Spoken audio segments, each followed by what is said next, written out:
Good afternoon, everyone. Once again, I welcome you back in the science class. Before starting the session, I am really very honored and thankful to everyone that I have got this opportunity to be your science teacher once again. In your previous classes, you all have done discussion of chapter 8, conservation of plants and animals. Once again, I am going to just summarize the things that you all have read in this chapter. Means just rethinking the basic terminology that has come under the discussion of conservation of plants and animals. You know, we all are surrounded by a variety of plants and animals. Some of them are very friendly to us. Some of them are very dangerous to us. They may cause harm to us, but you know, they are the natural treasure. They need to be protected because they maintain the ecological balance in the nature. The chapter says conservation of plants and animals. Conserve means to save the plants and animals present around us. About food chain, you all must be knowing the process of who eats whom. A simple food chain I am going to give you as an example.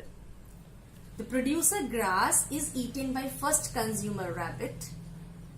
Rabbit is eaten by the second consumer lion. Now what will happen if one of the components of this food chain will get disturbed? What will be the consequence? Whole food chain will get disturbed, which may cause imbalance in the nature. One of the biggest problem nowadays that we are facing is what? The global warming.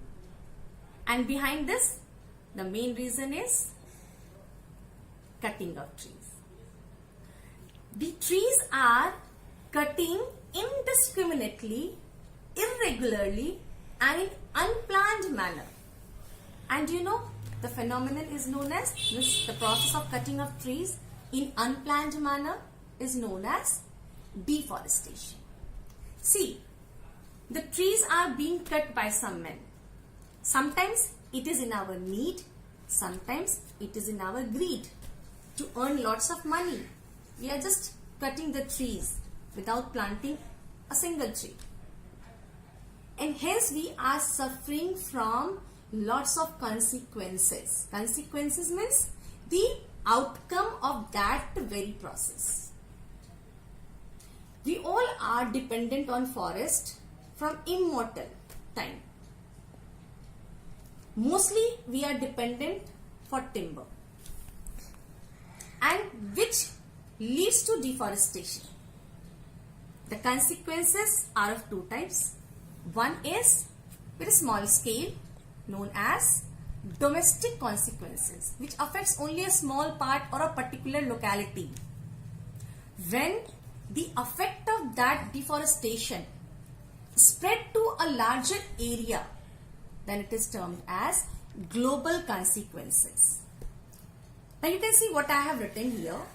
Consequences of deforestation. First one, decrease in rainfall. You know, the trees brings a good amount of rain. Second one, soil erosion. What is the meaning of erosion? The removal of top layer of soil. The roots of the trees binds the soil, and if there is no trees, means no roots. No roots, no binding of soil. Soil will become loose, and hence due to the wind pressure or the air pressure force, the force of exerted by the wind or the air or the water, the soil may get transferred from one place to another place. It may decrease the depth of the river also by depositing into the river bed. So the second one, soil erosion. Then third one, sorry, this is the mistake in numbering. Correct it. The third one, imbalance in atmospheric gases. We all know about the photosynthesis. The plants, the green plants, are the only living organisms which produces their own food by the process of photosynthesis. And what happens in photosynthesis? There is exchange of gases. Carbon dioxide that is released by the animals and the human beings, it is taken up by the plants, and plants releases large amount of oxygen. This oxygen gas is very important for the survival of human beings and animals on this planet Earth. So to maintain a balance between the carbon dioxide and oxygen, plants, that is trees, are very much important. Then number 4, the loss of natural habitat. Habitat means the living place. You know, the forests are the dwelling place of many organisms. If we remove the forest, means we are destroying the habitat of many of the animals and the plants. Number 5, decrease in water level. The plants or the trees absorbs the rainwater, and hence it increases the what? The groundwater level. So it also affects the depletion of the groundwater level. Number 7, scarcity of the forest products. We are dependent on forest for spices, for bamboo, for timber, for dye, medicines, and many more. Clearance of forest means we will not get, or we will have the scarcity of the forest product. Number 9, change in climate. Now what does tree do? Trees take the carbon dioxide. Carbon dioxide is one of the greenhouse gas which is very much important to maintain the temperature or the warmth of the earth atmosphere. But if the carbon dioxide increases, it will result in the global warming. So if no trees will be there, means no recipient of carbon dioxide, and hence the amount of carbon dioxide in nature will increase, which result in the what? Increase in the temperature of climate, hence global warming will be there. Number 10, ozone depletion. What is ozone depletion? Damage in the ozone layer. You all know in our atmosphere there is a layer of an ozone gas which protects us from the UV rays. Ozone is getting damaged day by day due to frequent use of refrigerants and the spray cans, which releases chlorofluorocarbons. Sometimes the nitrous oxide, it also causes, which is released by the trees, it also causes the depletion of the ozone layer. So these are the consequences that should be knowing by all of you, that what will happen if we are regularly cutting the trees, that too in an unplanned manner. After that, first, conservation, why it is needed? It is all because of the urbanization and industrialization. Change of rural areas to the cities, that is the urbanization, means development, industrialization, setting of the factories. About deforestation and its consequences. The next topic is the conservation of the forest and the wildlife. Why it is need to be conserved. Before that, once again, let's see what I have written. Conservation of forest. It is need to be protected. It is need to be preserved. It is need to be restored and proper management. In totality, it is known as conservation. The wildlife should be protected, preserved, restored, and proper management. It is known as conservation. Now, what is the meaning of the wildlife?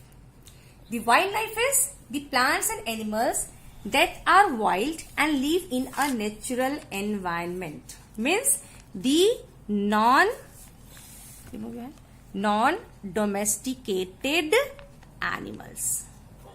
Non-domesticated animals which live in their natural environment and they are wild, including plants, animals. they are termed as wildlife. Clear? Now, what are the reason or the causes of depletion of wildlife? What are the reasons behind the depletion of the wildlife? The first one, the loss of habitat. Deforestation leads the destruction of the home of these wildlife. Number 2, change in climate. Once again, imbalance in oxygen and carbon dioxide, oxygen gas and carbon dioxide, which results change in the climate. Number 3, use of pesticides and the chemicals. It also leads to the destruction of the habitat, which causes the depletion of wildlife. Hunting and poaching, illegal killing for wildlife trade, means to do the business by selling their body parts, that too illegally, without any permission. And then some of the natural phenomena, flood, drought, etc. To protect the wildlife, government has arranged or decided to plan something. Already they have planned. They have constructed the biosphere reserve, the national parks and the wildlife sanctuaries to protect them from these reasons. Means they should get the proper habitat, they should get the natural environment to live their life properly. Now, what is the meaning of biosphere reserve? It is given by the UNESCO. It is an ecosystem with plants and animals. It is given by UNESCO, which help to promote and demonstrate a balanced relationship between a man and a biosphere. Now, what is the meaning of biosphere? First of all, let me discuss what is this biosphere.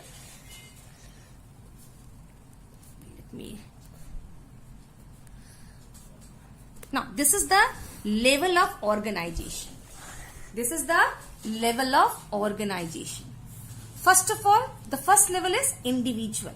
Individual means an organism. When a group of individuals occurs together, they are termed as population. Many individuals. Second level. Population, when different population grouped together, it forms the community. The third level. When there is an interaction between the biotic and abiotic factor of an environment. Did you remember? Biotic and abiotic factor or component of the environment means the living part and the non-living part. The living part and the non-living part, when they are interacted with each other in that particular or specified area, then it forms an ecosystem. Forest is a very good ecosystem. Forest is a very good ecosystem where all the living part and the non-living part, they interact with each other for the sustenance of life. This is the fourth level. Next one, biome. Biome means the habitat. It can be water habitat, it can be land habitat, it can be desert habitat. Means combining all the types of habitat, it forms the biome. The fifth level. The next one is the biosphere. What is biosphere?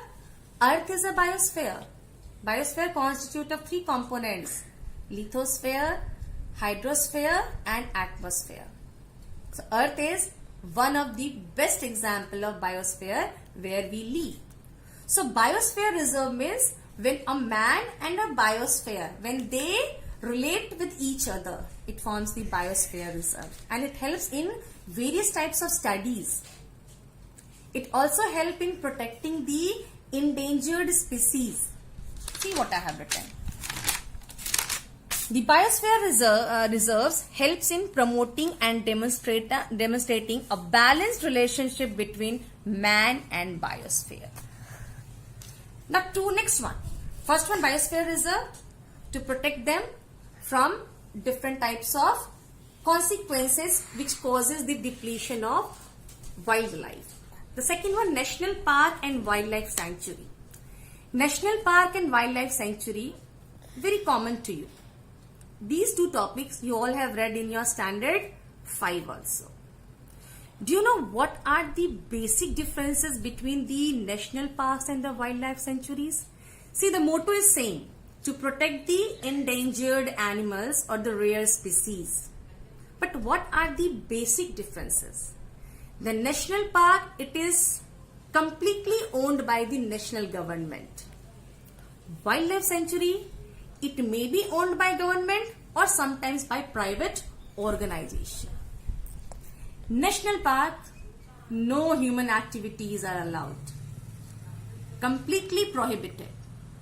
Wildlife sanctuary, some type of activities, some human activities can be allowed.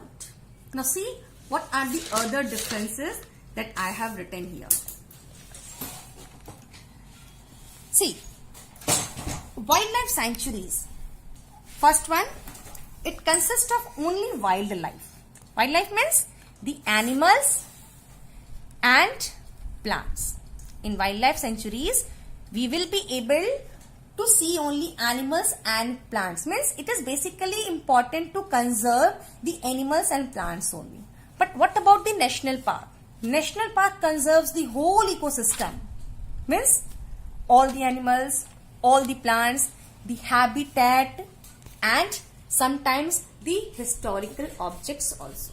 Means it is conserving all the parts which is related to the wildlife. Number 2, human activities are allowed in case of wildlife sanctuaries, whereas no human activities are allowed. Number 3, wildlife sanctuaries, no fixed boundaries. The boundaries are not fixed.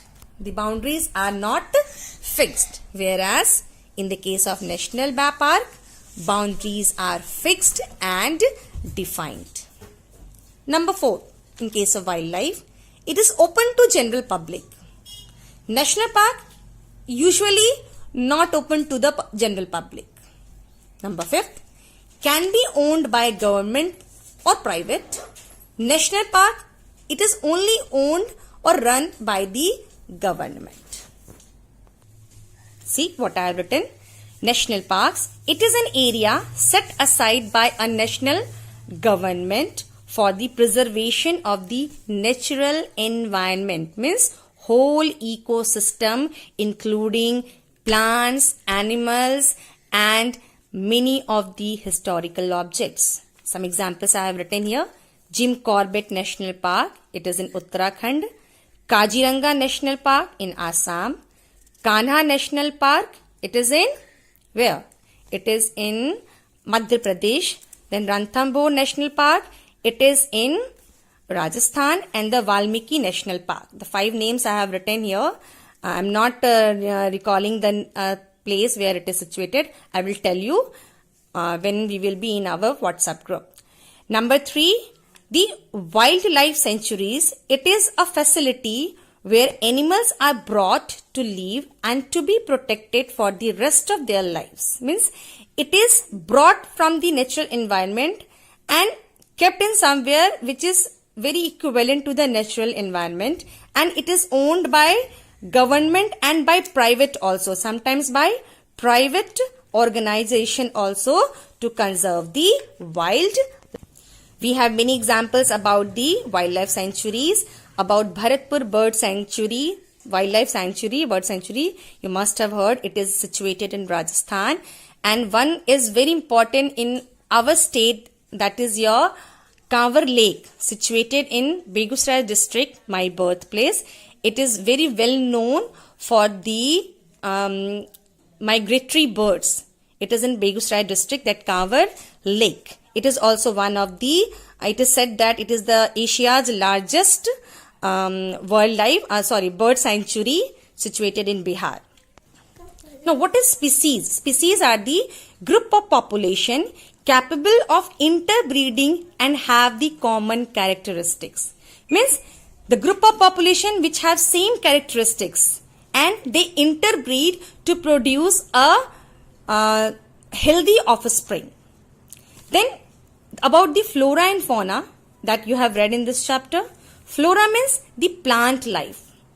Fauna means animal life. And there you must have read a term indigenous. What is the meaning of indigenous? Indigenous means naturally occurring or locally it is present in that particular area. Hindi it is known as Swadeshi. Clear? So, the plant life, flora, the animal life, fauna. Now, the wildlife species are classified into different categories. The first one is the endemic. What is the meaning of endemic?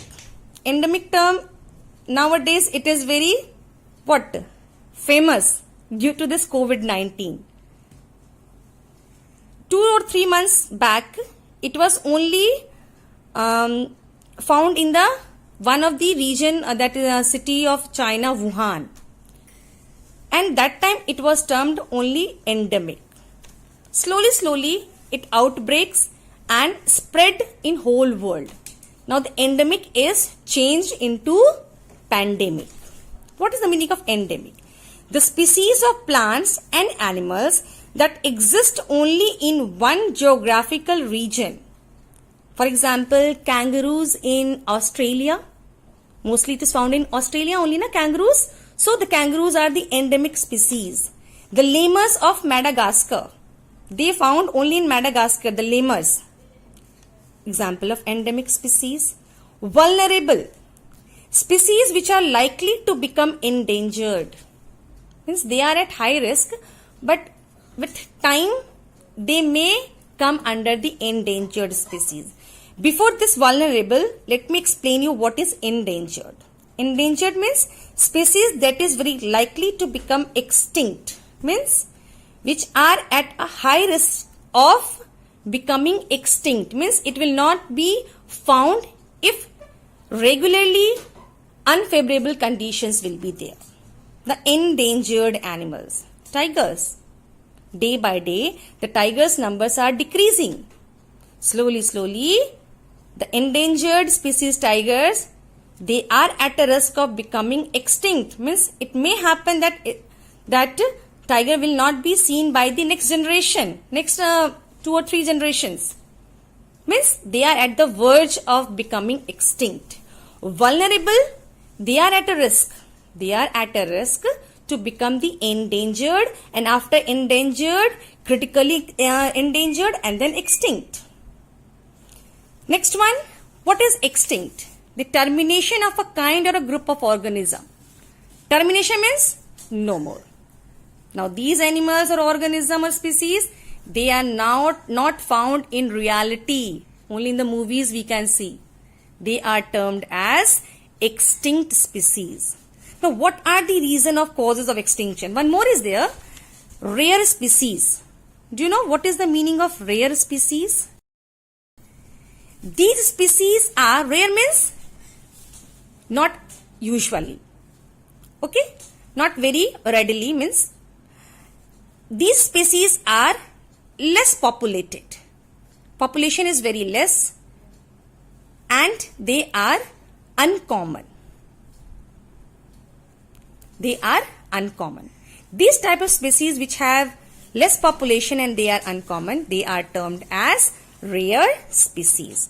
Now, what is the reason of causes of extinction?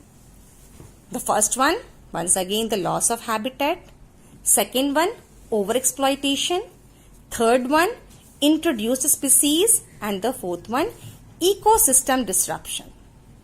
These all terms, it was already explained in your previous classes. The next one is the red data book. Now, what is the meaning of red data book? Is it a book colored in red? No, it is not a red colored book.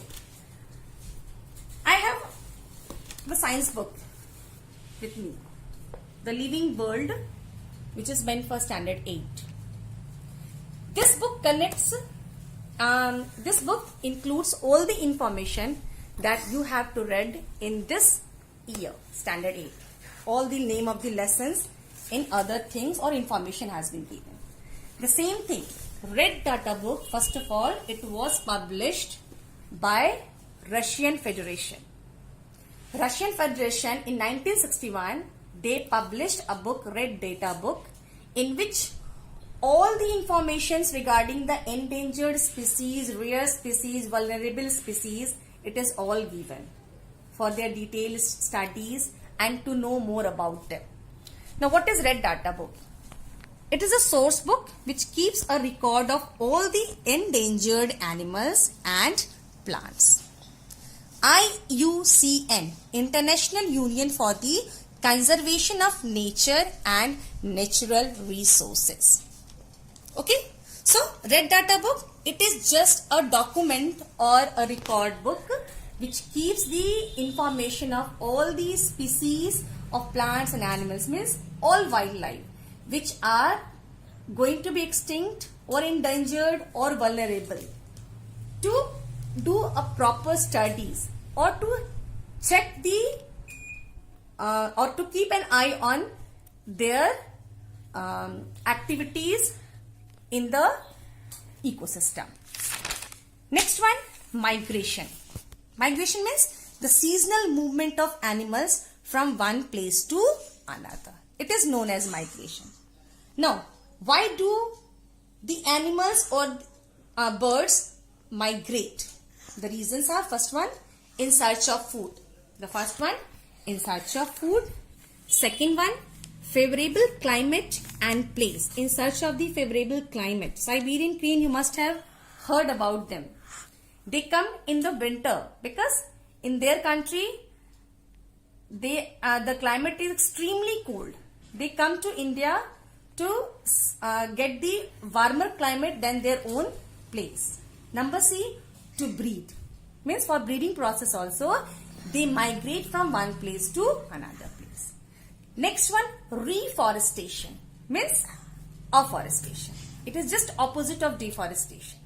Deforestation means cutting of trees. Afforestation means plantation of trees. Hence, it is very much important and it plays a very important role in setting up the or in increasing the number of trees on our planet Earth. Van Mahotsav you must have heard. Van Mahotsav, it is one of the festival that the people used to celebrate just to increase the number or plants or trees on the land, Earth. Next one, recycling of paper. Means reuse of used paper. Now, what is the use of recycling of paper? First of all, save trees, that is wood. Second one, to conserve natural resources. Even I am also telling my daughter not to waste the paper. You know, in the science, we use, generally we make the practical copies. One side it is plain, another side it is ruled one. And if you are remembering, I always suggest to write on both the sides. The reason, we should not waste that pages because the diagrams are very less in the junior classes. The motto was just to save the paper. And if it is used, we should recycle and reuse. And there are only two importance. First, we have to save the trees. Second one, we have to conserve the natural resources because the trees are the habitat of many of the organisms or the wildlife. And wildlife, it is a very important treasure of the nature. I think these much topic you all have already